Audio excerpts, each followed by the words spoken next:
Okay, welcome back, everybody. We're going to get into the thesis of this video in just one moment, but I just want to give a heads up. Next Friday is when I'm going to do the Patreon live stream for the Stanley Cup playoffs. We're going to preview all 8 series. I'm going to have to take next Friday off from work because the NHL is only giving us one day. The regular season ends on April 18th and the playoffs begin on April 20th. So Friday, April 19th, that's the day I'm going to have to do the playoff preview. Of course, we will preview all 8 playoff series. I'll tell people what bets I want them to place for the teams I think that are going to win each series. Some of the series we might leave alone. Others are going to look pretty good, particularly a series that involves the Canucks this year, I think. But we'll preview what we talked about with the Stanley Cup, the Toronto Maple Leafs, everything along those lines. For those of you that have been on the Patreon before, we know how I do it. Unfortunately, I can't do it on the weekend this year. I wanted to do it around noon or 2 o'clock Eastern time, but unfortunately, it's going to have to be Friday night. So I'm going to, if the Vegas Golden Knights, if they hold on and beat Minnesota, they'll clinch a playoff spot. So that'll give us all 8 playoff teams in the West. We still have to wait to see who's going to end up being the final seeds in the East. And we're likely going to have to wait until the regular season is over to know what the matchups are going to be. We'll know the playoff teams in the West more than likely after today. We're not going to know what the playoffs are.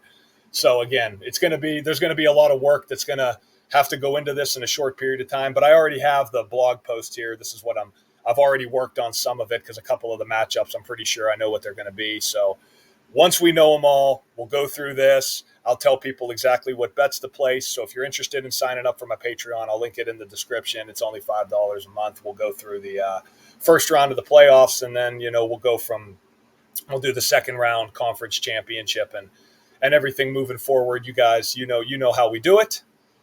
So this story, President Biden announces new student debt relief plan.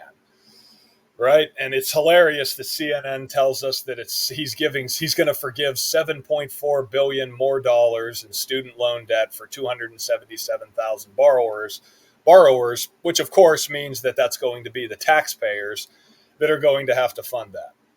Isn't it funny too? I mean, is it really liberal for someone who didn't go to college and make less money to pay for someone who did go and makes more?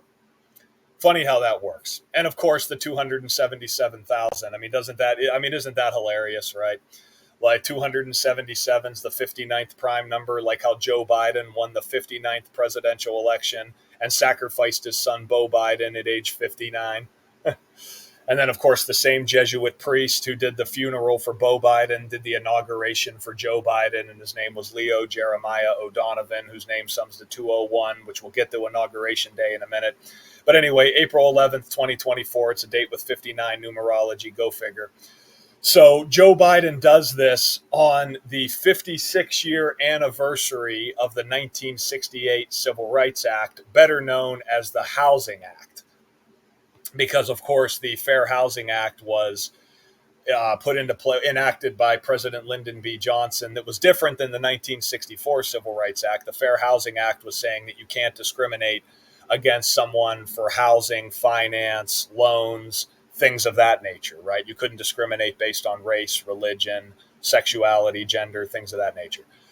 So I want you to see how student loan debt, right? It sums to 50 in the most pure cipher and 229 when you run the alphabetic order in reverse. And of course, the 56-year anniversary, right? Washington, D.C. sums to 56. But Lyndon B. Johnson, he was born on August 27th. So when he signed the bill in 1968, it was on the 229th day of his age. And now Biden's doing the same 56 years later.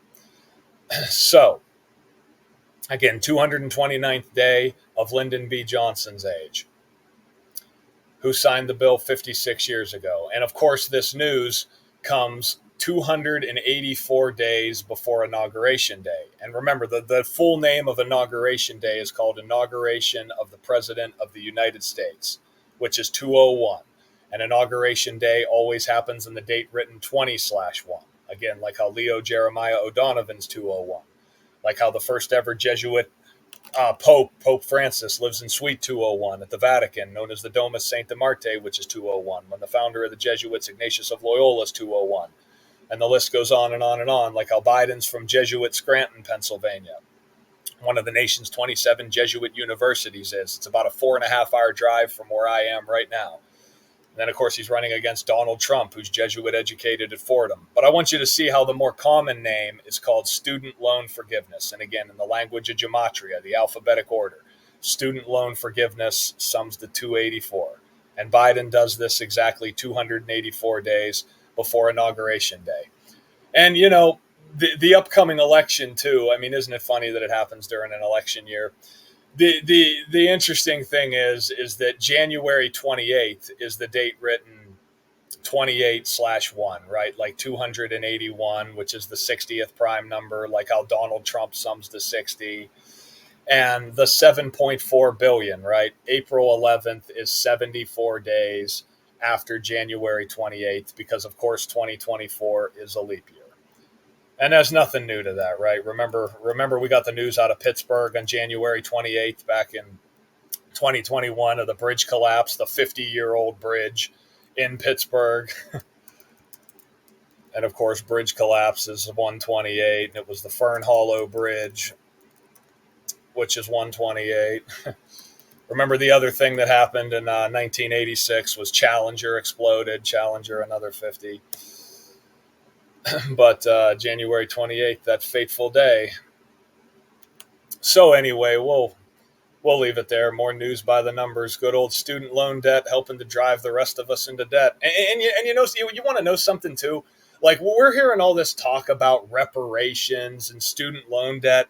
Like, if you really want to help people out, what you should do is pay reparations for all the people who got fired from their jobs for not willing to get jabbed and not willing to go along with the mask mandates, and all the people that were kicked out of school and forced to shut down their local businesses. You know, if you really want to pay reparations for something or give somebody forgiveness, how about starting with those people? You know, you see all them scumbags that'll be like, so forgiving PPP loans is capitalism, but forgiving student loan forgiveness is socialism. It's like, absolutely, you fucking retard.